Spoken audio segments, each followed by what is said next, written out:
तो हनुमान जी की परिभाषा किसी ने पूछी तो मेरे दिमाग में बात आई कि जो है निर्बल का धन उसे धनवान कहते हैं। जो है निर्बल का बल, जो है निर्बल का बल, बलवान वो नहीं जो रिक्शा वाले को मारे, जो है निर्बल का बल उसे बलवान कहते हैं। धन की हो उत्तम गति उसे ही दान कहते हैं। धन की हो उत्तम गति उसे ही दान कहते हैं। केवल दान ये नहीं है कि हम किसी को दे दें पैसा तभी दान है। अच्छे कार्य में लगाया गया कोई भी धन दान की श्रेणी में ही जाएगा। तो धन की हो उत्तम गति उसे ही दान कहते हैं। ऐसा तुम्हारा हम पे हो या हमारा तुम पे, ये कोई बड़ी बात नहीं। करे जो राम पे ऐसा उसे हनुमान कहते हैं। करे जो राम पे ऐसा उसे हनुमान।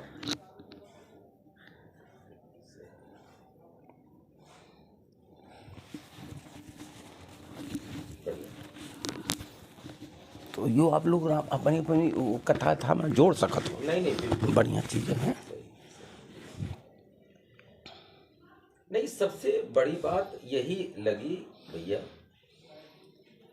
कि व्यक्ति के पास धन आने के बाद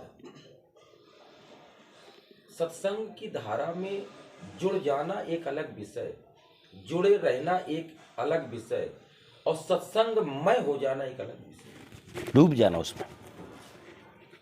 एक होता है बहुत से लोगों के पास में धन होता है तो वो लोग ये विचार करते हैं कि धन है, चलो सुंदरकांड करा दिया जाए ताकि हमारा नाम हो जाए। तो उस धन का उन्होंने किया सदुपयोग। बाह्य दृष्टि में देखा जाए तो उस धन का सदुपयोग है, पर आभ्यंतर की दृष्टि में देखा जाए तो मन में ये भाव है कि लोकैषणा सुतवित लोकैषणा तीनी। तो वो जब लोकैषणा से जोड़ेंगे तो ये वित्तैषणा जब आएगी तभी लोकैषणा की इच्छा बढ़ेगी।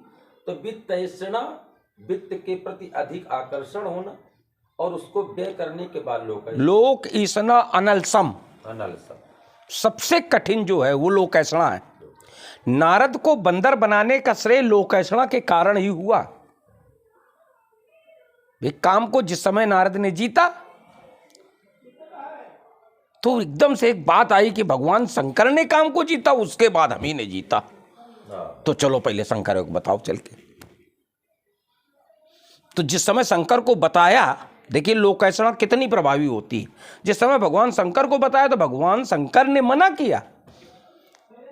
जिमिया चरित सुनायो मोही तिम जन हरि सुनायो कबहू, चले प्रसंग दुरायो तबहू। तो उनको लगा कि चूंकि ये कामजयी हैं तो ये नहीं चाहते हैं कि कोई दूसरा इनके समकोट का कामजयी हो। केवल ये लोकैषणा है। भाई हमने भी तो जीता, तुमने जीता तो हमने भी जीता, तो हम भी तो तुम्हारे कद के बराबर खड़े किए जाए। केवल इस बात ने उन्हें विवश कर दिया बंदर बनने के लिए। लोक में हमारा ये प्रचार हो कि शिव के बाद हाँ हमने काम को जीता, हमने भी काम को जीता। उन्होंने तो काम को जला करके जीता, हमारे यहाँ तो काम त्राहिमाम कर गिरा था में। ये लोकैषणा और लोकैषणा अनलसम अग्नि के समान। ये भैया शिव की आराधना जिसे आप करते हैं, तो शिव की आराधना इतना बड़ा जो त्याग है, तो वास्तविक अगर स्वरूप को धारण करने के बाद लोगों को लगता स्वरूप धारण कर लिया तो हम भगवान शिव के आराधक हो गए, शिव के पुजारी हो गए और लोग ये जाने कि हम शिव के बहुत बड़े भक्त हैं। पर उसको वास्तविक जीवन में अगर उतारा जाए तो हम तो आपके लिए यही कहेंगे कि शिव जी का जो एक मास का पर्व उसमें भी आप नहीं, ये चीज देखो, ये चीज शिव के प्रति समर्पण होकर के। अशोक भैया ये कुछ है नहीं, ये सच्चाई ये है कि हम जब पढ़ते थे, इंटर हमने पास किया, उस कालखंड में भी मैं सोमवार का व्रत रहता था और आनंदेश्वर बाबा के दर्शन करने सोमवार को जाता था। तब आनंदेश्वर बाबा की ये महिमा नहीं थी, इतना महिमा मंडन नहीं हुआ था। बहुत साधारण सी वो बनी थी, मठ। मठ बनी थी, और एक केवल दुकान थी। पंडित जी जो यहाँ पे पुजारी जी, एक तुम्हारी तरह एक पुजारी जी बैठते हैं, उनके पिताजी वहाँ बैठते थे।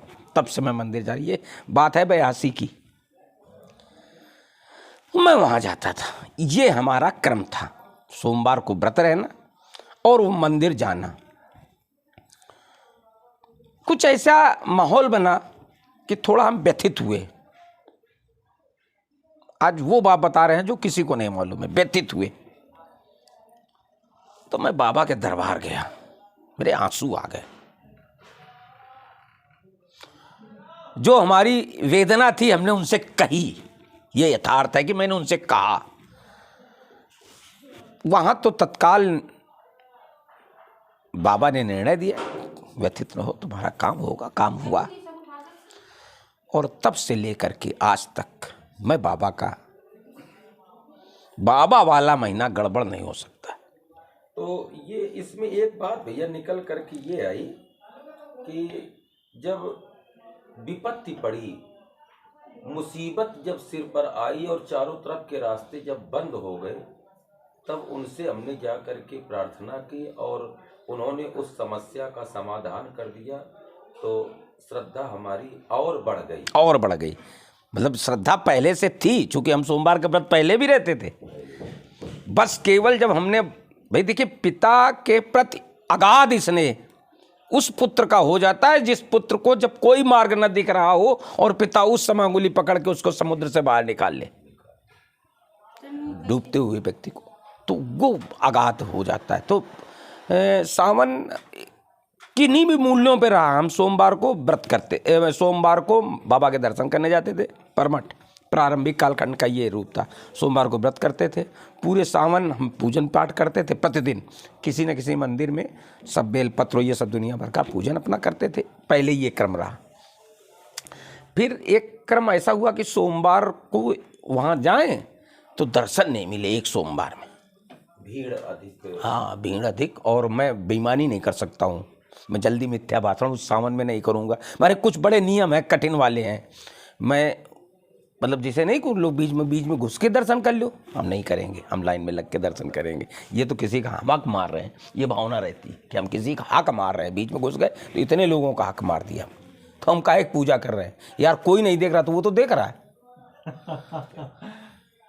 भाई। जिसकी हम पूजा करने जा रहे हैं और वहीं बेईमानी कर रहे हैं, जब वहीं बेईमानी कर रहे हैं तो बेचा कैसे रखन? तो हम वो करते नहीं, तो हमारी उस दिन जो है दर्शन नहीं मिले। हमारा टाइम हो गया, 4 बजे के गए, 7 बज गया, दर्शन नहीं मिले। इसके बाद हमें ड्यूटी जाना है, तो हम फिर उसे गए, वहाँ से निकले, लौटे नहीं, वो जो कुछ भी लिए थे तो आए बनखंडेश्वर मंदिर, ठीक पी रोड, बस वहाँ आके वो सब चढ़ाया। और हमने बस सब पहला और आखिरी ये सोच लिया, पहला और आखिरी आनंदेश्वर। और वो उसके बाद वो बस वहाँ से उस साल तो हमने 1 साल उसके बाद ये किया। उसके बाद पूजन करो, कौनो मंदिर में करो, अच्छे ढंग से करो। बस तब से ये शुरू कर दिया कि लगभग 5 मंदिर थे हमारे, विधिवत पूजन करते थे। मतलब दूध दही घृत मत शर्करा से इस मंदिर में पूजन करते थे। फिर इसके बाद पावन धाम में पूजन करते थे। फिर इसके बाद हम अपने मंदिर में, फिर नागेश्वर बाबा के दर्शन पूजा करके घर। तो भगवान शिव ने जो आपको दर्शन नहीं दिए, तो हमें तो ये लग रहा है कि एक शिव को आपने सीमित दायरे में रख करके अपने मन में धारणा बनाई थी कि आनंदेश्वर मंदिर में ही शिव विराजते हैं, और भगवान शिव ने उस दिन आपको दर्शन न दे करके ये आभास कराया कि मैं आनंदेश्वर में ही नहीं और भी जगह में विराजमान हूँ। तो जब वो व्यापक है, विभुम व्यापकम ब्रह्म वेदम स्वरूपम, तो उसने अपना स्वरूप कहीं ना कहीं दिखाने का प्रयास किया, आपके अंतर्भाव मन को जगाने के। हो सकता है ऐसा भी हो, यही है। लेकिन हम तो ये मानते ये हैं कि जब वो हम चाहे ये समझ लो कि हम उस दिन हमारे अंदर कोई कमी रह गई, उन्होंने दर्शन नहीं दिए या कुछ भी रहा, कुल मिला के हमें दर्शन नहीं मिले, और वहीं से हमारा एक वो बदला। फिर उसके बाद ये करना शुरू किया, 2 साल किया। 2 साल बाद मैंने व्रत रखना शुरू किया, पूरे सावन भर व्रत रहने लगे। केवल सोमवार रहते थे, फिर हमने पूरे सावन भर व्रत रखना शुरू किया। ये क्रम है, मतलब यात्रा कैसे कैसे बढ़ी। व्रत रहते थे, पूजन इसी ढंग से चलता रहा। फिर 2 साल व्रत रहने के बाद ये जागृत हुआ कि मतलब व्रत रहते हैं, जब इतना सब करते हैं तो क्यों ना मतलब प्रतिदिन रुद्राभिषेक भी किया जाए। तो इसके लिए एक आचार्य ढूंढ रहे थे। तो उस समय शशिभूषण त्रिपाठी जिंदा थे। तो शशिभूषण त्रिपाठी ने कहा कि यार राजन पंडित है, इनकी रुद्री ठीक तैयार है, और मुख्य रुद्राभिषेक में मुख्य रुद्री है। पूजन तो सबको दूध दही ग्रत मधु से करा से को करा सकत है। तुम मंत्र पढ़ के पूजन करा सको तो कोनो बहुत बड़ी बात नहीं है। उनको लगा लो थोड़ा तुम्हारे परिचित है तो ठीक, उसमें भी पड़ जाएंगे, बजट में भी। भाई तो को बहुत बड़ा चीज़ ये भी होती है कि भाई 1 महीने 30 दिन रुद्राभिषेक कराना, तो एक बजट होता है निर्धारित, बजट को उतने श्रावण में हर आचार्य हाँ। और भाई फल फूल मिठाई, चूँकि पूजन में विधिवत करता हूँ। हाँ, उसमें मतलब अगर जैसे वो बनते हैं आपके क्या नवग्रह, हाँ, वो पूजन, नवग्रह पूजन, षोडश मात्रा पूजन, हाँ, कलश, वो सब बाकायदा सारे पूजन होते हैं विधिवत प्रतिदिन। और बस केवल भोले बाबा का, केवल विग्रह भोले बाबा का बनता है, उनको वो सुपारी धर के काम चलने गया है।